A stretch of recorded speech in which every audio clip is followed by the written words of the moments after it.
but there is no room for civility. The Brahmins push us into the mob and towards Maa Tara.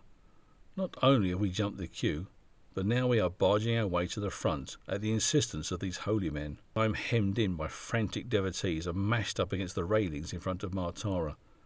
I see others bow to the effigy, so I follow suit. But not low enough, it would seem. From behind, some kind soul, maybe one of our Brahmin friends, helps me out by pushing my head down into proper obeisance. When I am allowed up, one of the priests applies a smudge of something deep red and sticky, like mushy lipstick, onto my forehead, with such force that gouged into my forehead may be more accurate.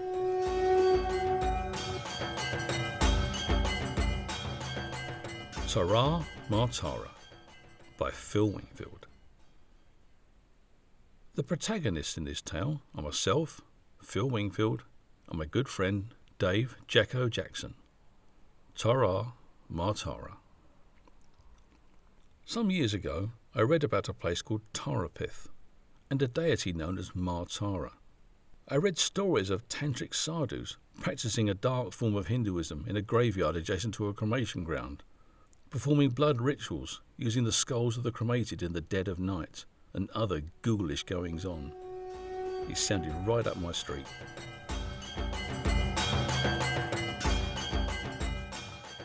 Tarapith, 28th of January 2019. We roll into town in the early afternoon, check into the hotel, throw our bags into our respective rooms and head back down to reception. We have 2.5 days here, so we want to get right on finding the cremation ground and the graveyard and hopefully some Tantric Sadhus. The guy at the desk speaks English well, but doesn't have any knowledge of a cremation ground or a graveyard. I mentioned that they're next to the Maa Tara temple, and this he knows. He gives us directions, but the trouble is that up the road and turn right has several possibilities. However, this temple puts Tarapith on the map, and the cremation ground and the graveyard right next to it. Everyone must know the place, surely. We ask successive people for the cremation ground and the graveyard and get only blank looks. But if we ask the Maa Tara temple, they all know that. We wind up on a narrow inclined cobbled lane, but at least it was up the road and on the right. The incline gets steeper and I'm not exactly fit. To exacerbate matters, the local authority has decided to repaint the enormous storm drain grills lining the way. Every laboured breath is 50% air and 50% petrochemical vapours. And I couldn't help but notice that, considering the murky underground nature of the place that first attracted me here, there are an awful lot of Maa Tara gift shops lining the way. At the top of the hill we find the temple. However, the final approach is fenced off, and they have a big green carpet rolled up to the steps. I wonder who gets the green carpet treatment. We work our way through the side streets to find another entrance. The Maa Tara temple is a temple complex. Along with the main Maa Tara shrine, there are several other shrines and an enormous temple tank or pond. At over 3,500 square metres, it is more a temple lake. And what's more, it is said that the water here has healing powers and can even restore the dead. Which begs the question, if that is true, why do they need a cremation ground or a graveyard? When we find them, we will ask. But even here in the temple, apparently next door to both, questions regarding cremations, graveyards and Tantric Sadhus meet with blank looks.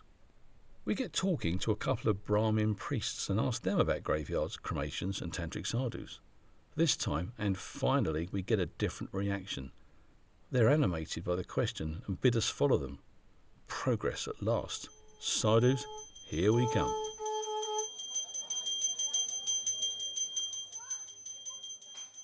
But they take us to the nearby main Maa Tara shrine, a square building decorated with horizontal bands of patterns and colours.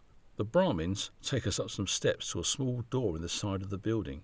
On the opposite side of the shrine, a long queue of pilgrims waits patiently in line for Darshan. That's the viewing of the idol or effigy of Maa Tara.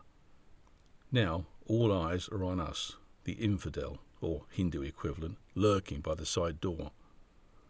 They wonder what's happening, and quite frankly, so do we. One thing is for certain, This isn't a graveyard or a cremation ground. Okay, two things are for certain. It very quickly becomes evident that this is all a big misunderstanding, but the ball is rolling, and how do we stop it? Before entering the shrine, they ask us to remove our camera bags as they are not allowed inside. It's getting worse by the minute. I don't even want to go in, let alone leave my expensive kit outside. So I use it as a get out and decline the offer politely to enter the temple. It should have worked too. Cameras are never allowed inside Hindu shrines. Mind you, neither are non-Hindus usually. But rather than have us leave, the Brahmins relent and allow the cameras. Damn it! I don't know what this is, but I know what it isn't. I just want to turn around and leave. But there is no way of doing that without causing offence. Damn it!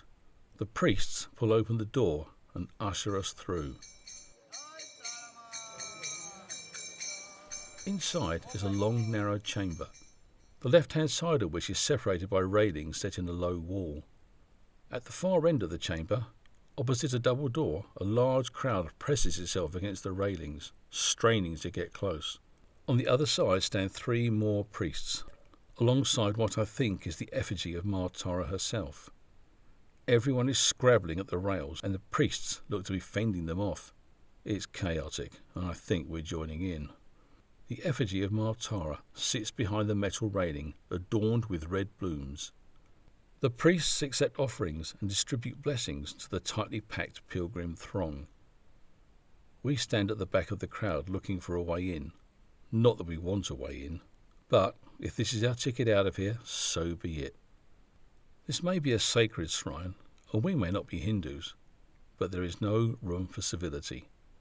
The Brahmins push us into the mob and towards Maa Tara. Not only have we jumped the queue, but now we are barging our way to the front at the insistence of these holy men. I'm not sure where Dave is, but I'm hemmed in by frantic devotees and mashed up against the railings in front of Maa Tara. This particular Maa Tara consists only of the upper torso. Her face is childishly simple in design. The skin of her cheeks, nose and forehead is painted silver. The lower jaw and the chin is red, as is her lolling tongue. She has a waist-length, or full-length, depending on how you look at it, wig of wiry black hair, which is held off her face by a pair of silver protruding ears. On the head is a tall, ornate headpiece that resembles a bishop's mitre, and may actually be silver. An absolutely huge medallion with a flower or a star design hangs down over what would have been the waist, and the entire ensemble is under threat of being engulfed by numerous garlands of red flowers. But I can't help looking at it and thinking of all the artwork I've seen over the years pinned up in school corridors. I see others bow to the effigy, so I follow suit. But not low enough, it would seem. From behind, some kind soul, maybe one of our Brahmin friends, helps me out by pushing my head down into proper obeisance. When I'm allowed up, one of the priests applies a smudge of something deep red and sticky, like mushy lipstick, onto my forehead, with such force that gouged into my forehead may be more accurate. I look around to ascertain what, if anything, is next. But it seems to be over, and we can get the hell out. However, the two Brahmins who brought us here have an unmistakable look of, aren't you forgetting something, about them. Of course, this is a paying gig. We have been suckered, good and proper, and now we have to make an offering. I hand a 100 rupee note to one of the guys behind the railings. It is a lot compared to what I usually try and get away with, but I just want out, and if that's what it costs. The two remaining priests glare at us. Seriously, do you know how much I usually give? Sod all, or less, if I can get away with it. I think Dave handed over some cash too, but I'm not sure how much or to whom. But we're done, and now we can leave. But no, now it's the turn of the two guys who suckered us in here in the first place. They want to share the spoils. This is getting stupid. We were brought here under false pretenses, shoved into a deluge of devotion, forced into obeisance before a 10-year-old's art project, and then made to look like we just got shot in the head. Enough. If I give all these jokers 100, this little excursion will cost me the best part of a tenner. That is not happening.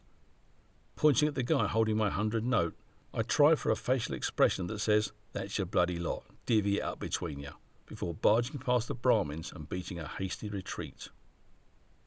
We take refuge out of sight and reflect on our faux pas. The Hindu elite bypassed the queues and brought 2 non-Hindus to Maa Tara for Darshan. Darshan is a big deal for the Hindu. They flock to shrines countrywide and shuffle along in massive lines for the privilege. So, was it a misunderstanding? Did the Brahmins think that was what we wanted? Or was it a scam? A seized opportunity to fleece the tourist? Either way, once these things are in motion, it's tough to disengage without offending. So we saw it through to the end before offending.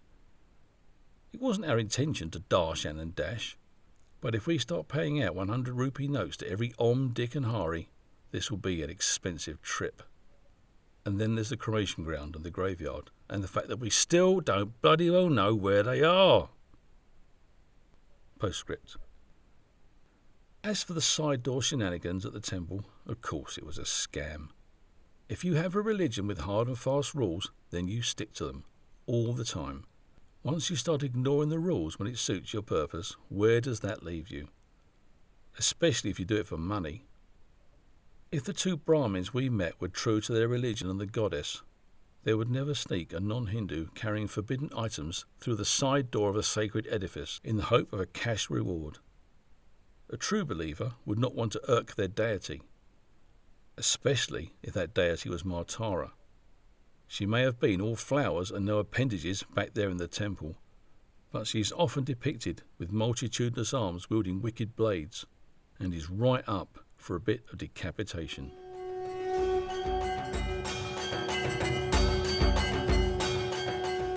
Maa Tara was written and read by Phil Wingfield.